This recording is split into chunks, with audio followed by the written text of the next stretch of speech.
কাফেররা মুসলমানদের কাতারের কাছে এসে মুসলমানদের গর্দানে তরবারি রাখা শুরু করা দিছে। শত শত মুসলমান শহীদ হয়ে যাচ্ছে। একজন মুসলমান নামাজ জানে না, তার কারণ পেছনে আছে কাফের, সামনে আছে কে? জোরে বলো কে? আর জোরে বলো কে? পেছনে আছে কাফের, সামনে আছে আল্লাহ। আল্লাহর সঙ্গে মুসলমান নামাজের মধ্যে প্রেমালাপ করতেছে। কাফেরদের আঘাতে কর্তন চলে যেতে পারে, তবু আল্লাহর সাথে প্রেমালাপ ছাড়া যায় না। বিখ্যাত সাহাবী হযরত আমর ইবনুল আস রাদিয়াল্লাহু তাআলা আনহু, যার হাতে মিশরটা মুসলমানদের দখলে আসছিল, ইতিহাস যারা পড়েছেন জানেন। সাহাবায়ে কেরামকে নিয়ে মিশরের একেবারে তার প্রান্তে পৌঁছে গেছে হযরত আমর ইবনুল আস রাদিয়াল্লাহু তাআলা আনহু, কিন্তু অতর্কিত হামলা তিনি করতেছেন না। তার কারণ নবীজি যখন সাহাবায়ে কেরামকে যুদ্ধে পাঠিয়ে দিতেন, বলে দিতেন খবরদার অতর্কিত হামলা করবা না। অতর্কিত হামলা করলেন নিরপরাধ মানুষগুলো নিহত হয়ে যাবে। ঠিক কিনা কথা বলেন? মহিলাদেরকে মারবা না, বৃদ্ধদেরকে মারবা না, শিশুদেরকে মারবা না, শুধুমাত্র তাদেরকে মারবা, তাদেরকে আটক করবা যারা সরাসরি অস্ত্র নিয়ে তোমাদের সামনে হাজির হয়েছে। এজন্য সাহাবায়ে কেরাম অতর্কিত হামলা করছেন না, অপেক্ষা করছেন দেখি কাফেররা আসে নাকি আমাদের সঙ্গে শান্তি চুক্তি করার জন্য।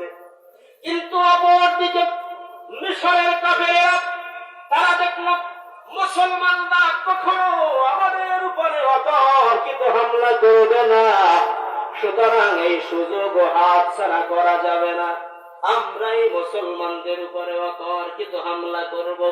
ভাইরা আমার, হযরত আমর ইবনুল আস রাদিয়াল্লাহু তাআলা আনহু আজকে বুধবার, মাঝখানে বৃহস্পতিবার, শুক্রবার নামাজের যখন সময় হয়ে গেছে, জুমার নামাজের সময়, আমর ইবনুল আস মুয়াজ্জিনকে দাঁড় করে দিয়েছে। মুয়াজ্জিন, সুমধুর কণ্ঠে আযানটা লাগায় দাও।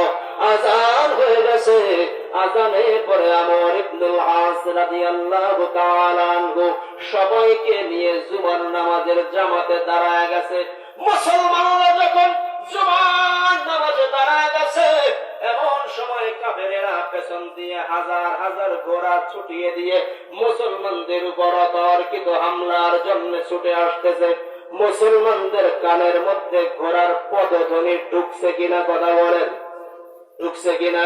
কিন্তু একজন মুসলমান নামাজ ছাড়ে না। এক পর্যায়ে কাফেররা মুসলমানদের কাতারের কাছে এসে মুসলমানদের গর্দানে তরবারি রাখা শুরু করা দিছে। শত শত মুসলমান শহীদ হয়ে যাচ্ছে। একজন মুসলমান নামাজ জানে না, তার কারণ পেছনে আছে কাফের, সামনে আছে কে? জোরে বলো কে? আর জোরে বলো কে?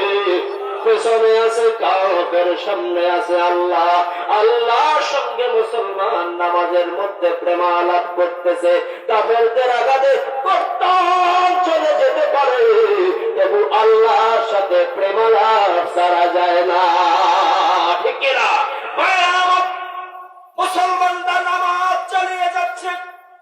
এক পর্যায়ে জুমার 2 রাকাত নামাজ যখন শেষ হয়ে গেছে, ইতিমধ্যে হাজার হাজার মুসলমান শহীদ হয়ে গেছে কাফেরদের আঘাতে।